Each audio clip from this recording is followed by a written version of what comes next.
trazendo aqui uma segunda visão, né, com base em tudo que você explicou. Pessoal, de cara a gente já consegue perceber, pela explicação claríssima do professor Felipe Teixeira, que nós estamos falando de um lado específico, de um caminho específico que está sendo albergado pela MP, certo?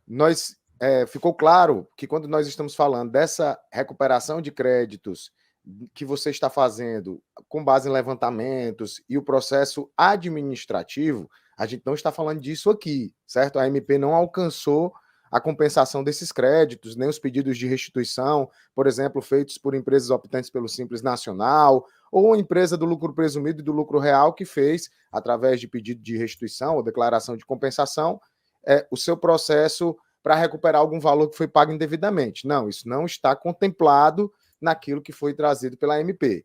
A MP, ela trouxe, como a gente já comentou anteriormente, alguns limites, que é isso que eu vou explicar para vocês agora, com relação à compensação de créditos que sejam oriundos de decisões judiciais transitadas em julgado, certo?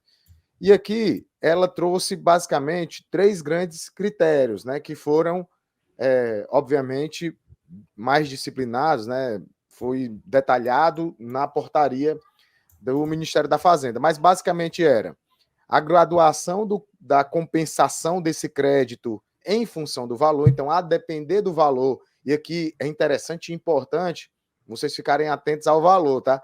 Quando eu vi, viu, professor, vou fazer até uma...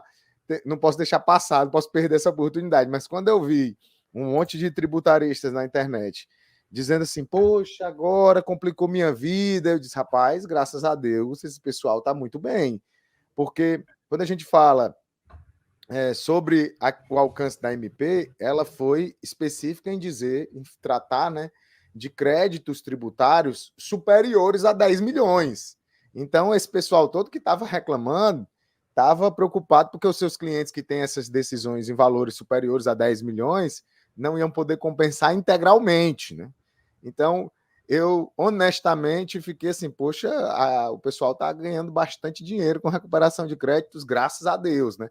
Porque se a tua compensação ela individualmente está acima de 10 milhões, então realmente você está muito bem.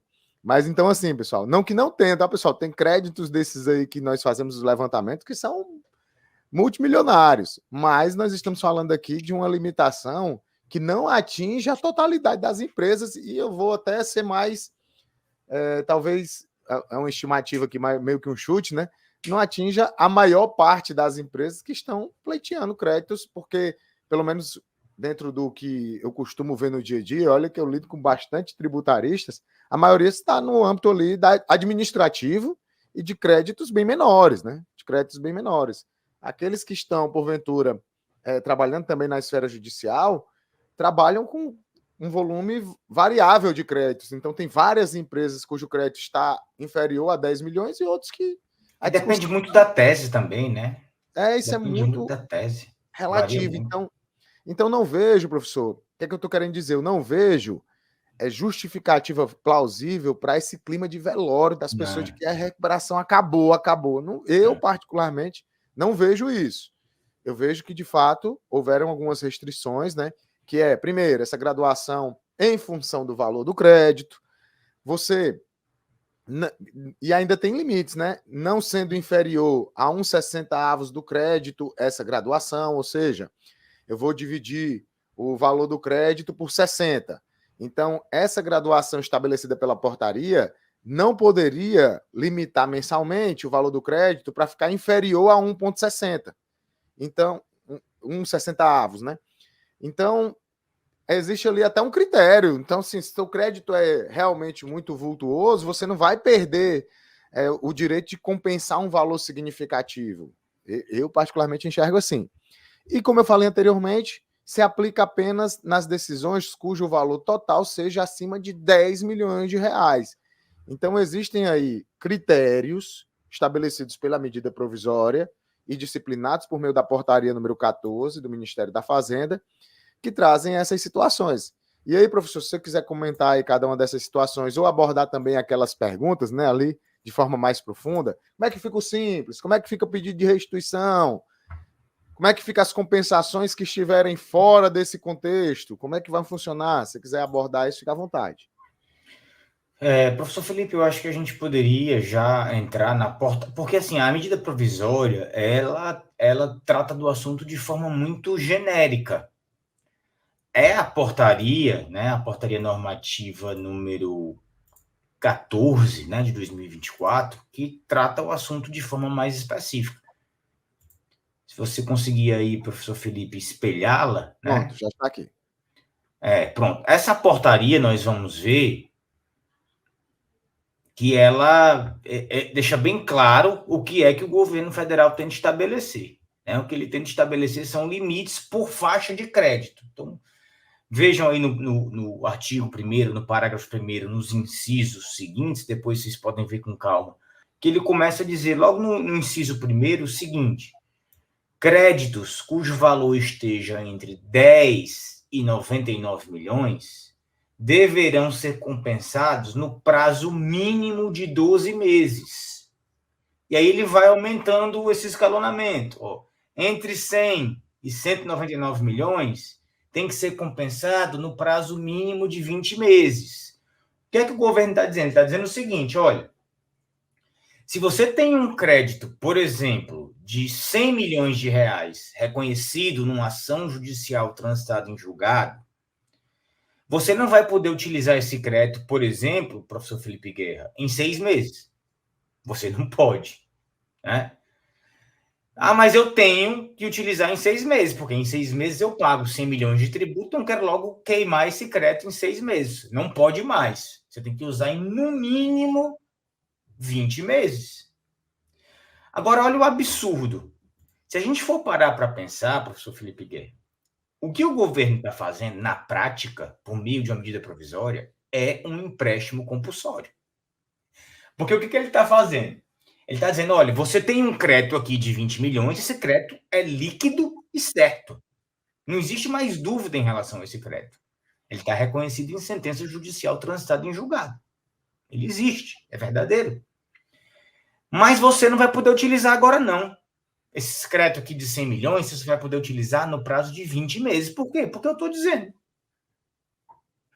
Simples assim. Eu estou dizendo. É um absurdo, né? Eu vou. É como se fosse um empréstimo, sabe? Você tem esse crédito Estabelecer uma aqui. moratória aí. É como se fosse um empréstimo. Você vai me. Sabe, eu vou te pagar, ao invés de em 6 meses, que é o que você quer. E se esse contribuinte tiver 100 milhões a pagar de tributo próximo mês? Ele quiser utilizar os 100 milhões imediatamente? Não pode.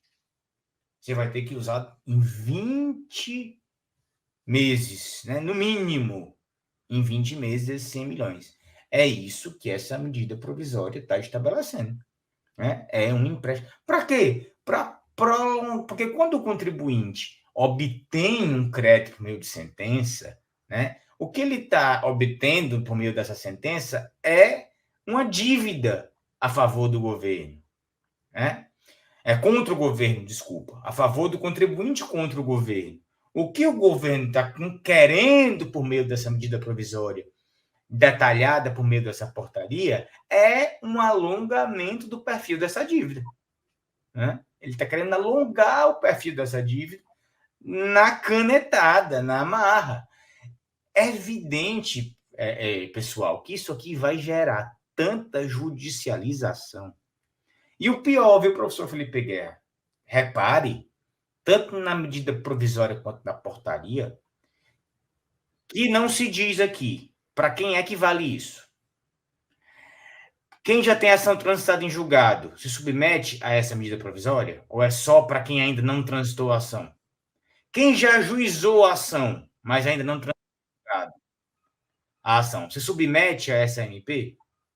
Quem já começou a compensar, mas ainda não terminou a compensação, se submete a essa MP?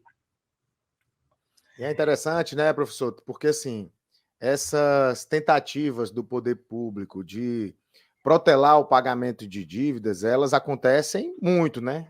Isso é bem corriqueiro, principalmente a gente vê muito isso na questão do regime de pagamento de precatórios, mas sempre o STF tem condenado essas práticas, né? Então, exatamente por isso que eu acredito no que você acabou de dizer, que isso vai trazer uma judicialização tremenda, porque isso fere assim, um princípio básico da justiça fiscal, né? Inclusive, que foi reforçado na Emenda Constitucional 132 de 2023, que tratou da reforma tributária, né?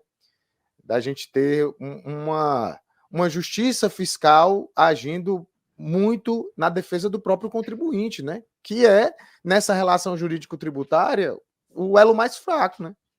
Então, assim, eu paguei um tributo indevidamente, eu paguei um tributo a maior, e você que já é o sujeito ativo, que tem poder de me cobrar, que tem toda a força do Estado, ainda quer estabelecer como que eu vou compensar aquilo que você me deve. Então, assim, é de fato um absurdo. Quando a gente fala, né, que o impacto talvez não seja aqueles que os tributaristas estão imaginando, né? Eu estou pensando aqui com a cabeça de negócios, né? Mas pensando sempre na questão da defesa do contribuinte, é um absurdo que a gente tenha essa restrição ao direito de compensação. Porque, como o professor Felipe Teixeira acabou de dizer, se o contribuinte tiver um tributo a pagar no mês, por mais que ele tenha um crédito superior ao valor do tributo a pagar, ele vai ter a restrição da compensação, vai ter que pagar, sabendo que o fisco está devendo. Isso é um absurdo, né? E aí se a gente tivesse, por exemplo, aqui debatendo com um procurador da Fazenda ou algum representante do fisco, né? E o debate ele é sempre válido, as ideias contrapostas são sempre válidas. E ia dizer o seguinte, eu vou falar isso aqui até porque você utilizou, professor Felipe Guerra, o artigo 170 do CTN como pano de fundo. Uhum. E o artigo 170 do CTN fala justamente que a lei pode, né, autorizar a compensação de créditos tributários. O que é que ele ia dizer? Olha, a compensação de créditos tributários, ela é uma faculdade do ente público. Não é um direito do contribuinte. Então, hoje, na esfera federal, a gente tem a Lei 9.430, de 96, que autoriza que o contribuinte faça essa compensação de créditos tributários, inclusive créditos tributários decorrentes de sentença judicial transitada em julgado. Então, essa compensação ela só é possível porque existe autorização legislativa. E os tribunais superiores, o Superior Tribunal de Justiça, já decidiu várias vezes, existem vários julgados nesse sentido, que, de fato, a compensação ela é uma faculdade do ente público. Basta dizer que não existe hoje no Brasil nenhum estado, e aqui eu saio da esfera federal e vou para a esfera estadual, no qual exista uma lei autorizando compensação de tributo estadual concreto decorrente de ação judicial transitada em julgado. Aqui no estado do Ceará, por exemplo, se você entra com uma ação judicial para restituir ICMS, por exemplo, você vence essa ação, eu não consigo hoje fazer um procedimento para compensar esse crédito de ICMS reconhecido na justiça com débito a pagar de ICMS na minha conta gráfica. Porque não existe o procedimento, porque não existe autorização legal aqui no estado do Ceará, nem em nenhum outro estado do Brasil, que seja do meu conhecimento, para fazer essa compensação. Atenção, gente, não estou falando da compensação de débito e crédito decorrente do princípio da não cumulatividade do ICMS, não. Estou falando da compensação de crédito reconhecido em sentença judicial transitada em julgado.